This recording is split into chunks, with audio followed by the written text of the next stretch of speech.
That's what's going to happen today in our Sichos class. Besides the fact that we're going to be stealing somebody else's time, this is going to be a problem. We're starting Pashas Boy. Took us a year and a half to do Vayera. Moving on to Pashas Boy. What we're doing in these classes is journeying through the Torah, and particularly the stories of the Torah, and trying to extract some deeper meaning from them. But remember that we are bound by the Rebbe's Sichos. That's our box. We're studying the Rebbe's Sichos and what the Rebbe has to say about the Parsha. And that's what we've done. And of course, we've been studying about the Jewish people going to Egypt, and the Jewish people suffering in Egypt, and the Jewish people being redeemed from Egypt. And we're in the middle of discussing the Makkos, the 10 plagues, the sort of Makkos. And what we've learned, obviously, is that the Makkos were much more involved than simply getting us out of Egypt. Hashem has got quicker and more efficient ways to get us out of Egypt, if that's his intention. The 10 Makkos are an education. They're not just an education for us, they're an education to Mitzrayim. Hashem is teaching the Mitzrayim something. And every Makkah has a different aspect, a different nuance as far as this is concerned. Problem is, the Rebbe doesn't promise to provide us a Sicha for every detail. The Rebbe does whatever he wants. And of course, when it comes to the edited Sichos particularly, whether there is or is not a Sich on a particular topic is to a considerable degree random. You know, the people who prepared the Rebbe, the Sichos for the Rebbe to edit, chose whatever topic they wanted. So if you've been with us, you know that of all the 7 plagues they had in Pashas Vayera, one of them did not have a Sicha, and that was Kinim, right? We had more than one Sicha for Dam, we had more than one Sicha for Tzfadeya, we had a Sicha for Orev, Dever, Shchin, and last week was Borod. Now by Borod, we didn't really have a Sicha about the Hail itself. We had a Sicha about Tshuva, which was wonderful. Guess what? There's no Sicha on Arbe. There's no Sicha on grasshoppers. There is a Sicha on Choshech, on darkness, which we'll get to Mitzvah Shem. There is, of course, a Sicha, at least one, on the death of the firstborn, which is the last of the 10 plagues. But there is no Sicha on Makas Arbe, on this plague of grasshoppers, which, if you know anything about, what is the word I'm looking for, tropical climates, is a natural phenomenon. That's how locusts work. The locusts, insects, right, that's what grasshoppers are, they're insects. They're big ones, but they're insects. That means they have no bones. Their whole life is a shell. Multiply is that most years they're curbed, they're checked by the birds that eat them. And there's a sort of balance, an ecological balance between the insects that are eating the grass, but every once in a while they'll form a massive horde. There's a scientific explanation. I once watched a documentary on this, how Arbe happens. And in Egypt, at that particular time, there was a terrible, terrible plague of locusts, which happens periodically. And Rashi tries to explain how this was different even than the typical Makkah of Arbe. It was larger than any other of such infliction. And by the way, when the locusts come through a place, they literally eat every drop of life. They leave nothing behind. They come in the millions and the billions, and they just eat and eat and eat, and then they move on. They don't always have wings, by the way. That's part of it. They don't always fly. And certain conditions create the wings, which allows them to go from place to place and just eat and multiply and multiply. I don't know the science. You can research it. It happens. In Mitzrayim, there was such a plague, and it was unusual. Even for plagues, it was unusual. I just want to say something technical about Arbe. And that is, you need to appreciate the timing of the Makkos. Right, there were 10 Makkos. When was the first Makkah? When was the last Makkah? We all know when the last Makkah was. The last Makkah was the night of Pesach, right? When was darkness? So that you get into a whole situation with opinions of Chachamim. Rashi holds that every plague was a month. There was a week that there was a Makkah, and then there would be 3 weeks of warnings, and then another Makkah. 10 plagues equals 10 months. But even according to Rashi, it can't possibly be that simple, because the plague of the firstborn, there's no warning, right? That the plague of darkness happens, the Pharaoh is furious, Hashem says, The Pharaoh says to Moshe, if I ever see you again, I'm going to kill you. And Moshe says, you're right, I'm never going to see you again. I just want you to know that all the firstborn in Egypt, parenthesis, you are a firstborn, end the parenthesis, is going to die on this particular night at midnight. And he leaves. So it certainly appeared that there wasn't a month between, or it wasn't 3 weeks between Choshech and Magid Chodesh. It was a shorter interval. But there are other practical considerations that are in the Mefarshim discuss. For example, Borod, hail. What did it say about the hail? It killed whatever went outside of it. It was ice and fire, so it was a very destructive force, like rocks, and it was also a force that could destroy things like fire. It could burn homes, it could burn, reserves of food and animal foodstuffs, and so on and so forth. It was a terrible, terrible plague. But one of the things that the Chumash describes is that it killed the barley. There's 5 types of grain, and it killed barley and another kind of grain, which is in the barley family, which is called pishta. Pishta is not a grain. Pishta means linen. The reason barley and linen was destroyed, and then it says in the next pasuk, "Hachita v'hakusamis loinuku ki'afiles heina," is because pishtan means linen, flax, because they grow earlier in the season. When wheat begins to grow, it's grass. That's all it is. And if pellets of ice fall on the grass, they just bend. But as they stretch towards the sky, they stiffen, they harden. And then you have kernels at the top, which are going to be harvested, and they're going to be ground up into a flour, and you're going to have barley. So when the plague of hail fell, the barley was ripe enough to be destroyed by the ice pellets. And the wheat and the kusemis is, I don't know what it's spelled. It's one of the other types of grain. I don't know what one it is. Someone knows, you can tell me. We're early. They had not yet ripened. They were not near up. So when the hail fell, they bent and plopped back up.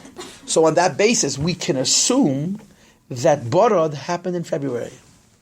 The Mefarshim discuss this. And the Mefarshim don't use the English months, they use the Hebrew months. And if you go backwards, it turns out that the plague started something like Av or Elul. It's not a complete year, even though we associate it with being a complete year, because you have to figure out when the plagues happened, and when you understand the response that the nature of Egypt had to the plagues, you can have a sense of what time of year it occurred.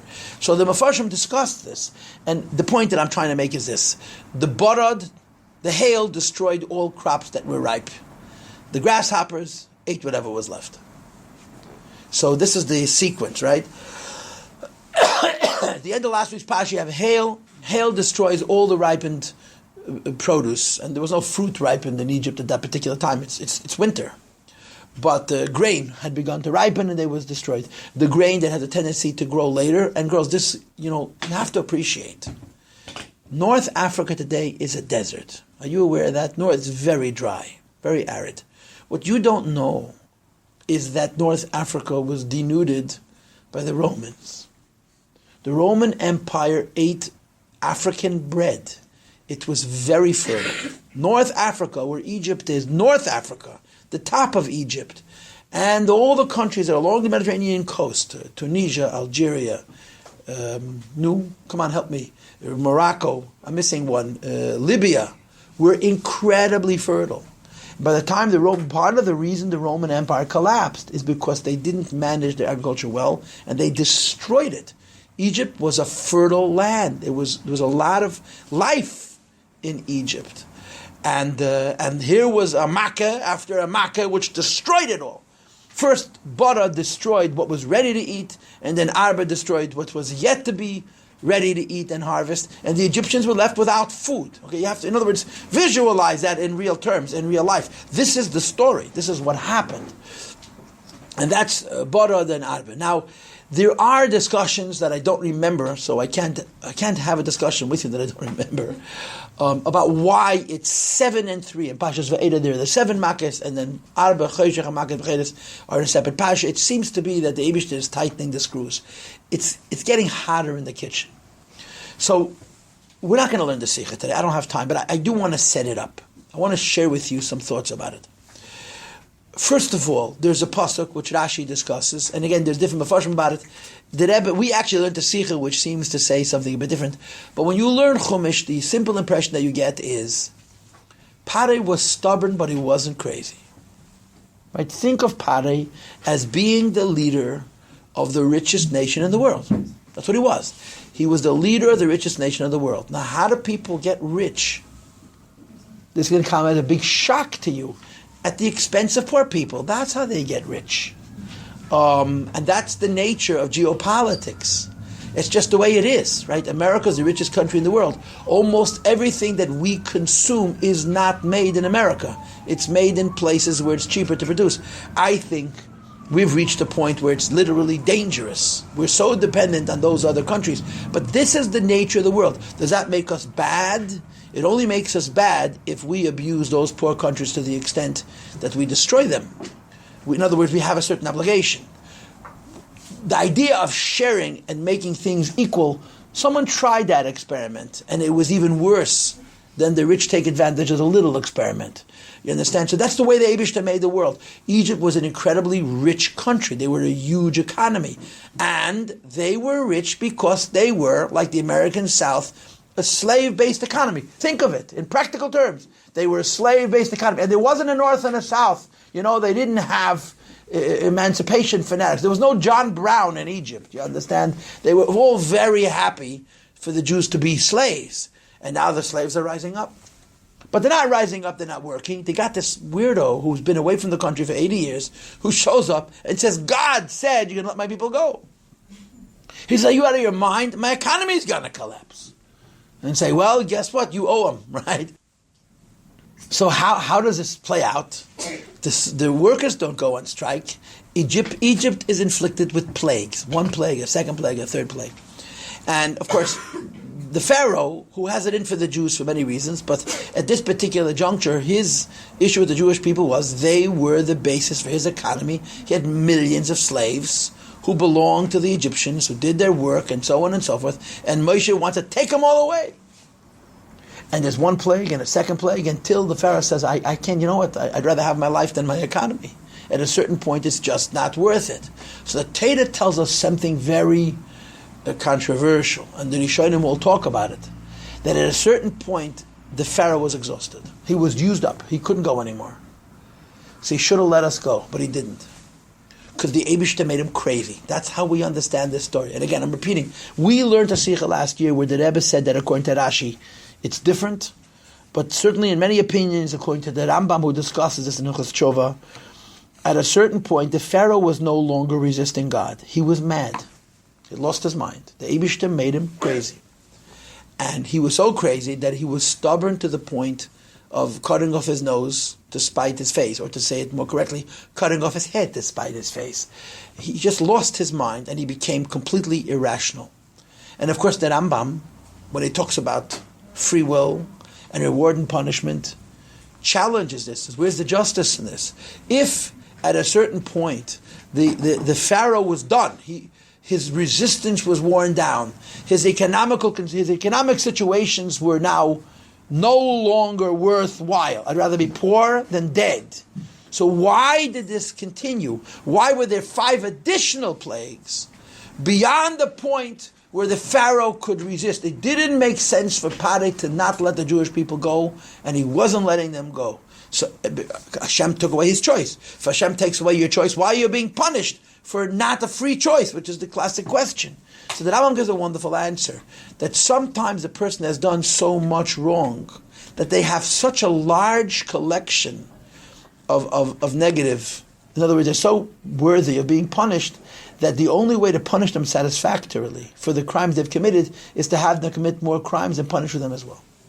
That's what the Rambam writes, that Pare was so guilty that the punishment was that he was going to sin some more without choice and be punished for those sins as well, as a part of retribution, as part of the punishment for the choices that he had made.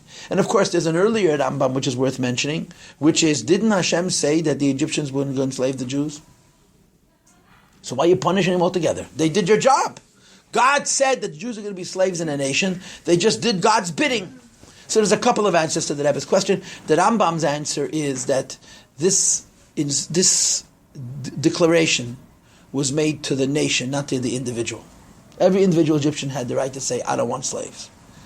So the Rebbe says, but the king of Egypt didn't have that choice. If the Pharaoh decides he doesn't want slaves, then there's no slaves. And the Rebbe struggles with this. But what the Rambam says is nobody told him to enjoy it. And nobody told him to go the extra mile. Yeah, the Jews have to be enslaved, but who says it has to be miserable? And it was misery, it was hell, it was the worst imaginable slavery. So this is some of the subtext, this is some of what's going on. What's going on is that the noose is being tightened. After the first 5 plagues, the Pharaoh is ready to let him go, and the Eibusha says, nope, you're not ready to let him go. And one of the aspects of this is that the first 7 plagues are in Pashas Va'eda. The last 3 plagues are in our Pasha, in Pashas Boy, and there is an assumption that the last 3 plagues are in this week's Pasha because the screws are being tightened even higher. Now I need to go. I just want to conclude with one thought. If you look at the plagues, you'll see a pattern. The pattern is 3, 3, 3, and then 1. And I told this to you last year, I'm certain. The first plague, he meets him by the river the Nile. The second plague, he meets him in the palace. The third plague, he doesn't meet him at all. Dam Tzfadei Akirim, then again. So, Barad, he met him at the river. Arba, he's meeting him in his palace. And there's a Zohar that discusses what happens when Moshe Rabbeinu doesn't go down to the river to meet the Pharaoh, but meets him in his palace. And the Zohar has a very interesting observation. When Hashem tells Moshe Rabbeinu to go meet the Pharaoh at the river, he says Leich, which means go. When Hashem says to Moshe Rabbeinu, go and meet the Pharaoh in the palace, he says boy, which means come with me. And the observation of the Rebbe is, what is the significance of this come with me? I will see you in a week. You're a wonderful audience. You know, Mrs. Ruddle, what do gold and honey have in common? What do gold and honey have in common? Huh? They never spoil.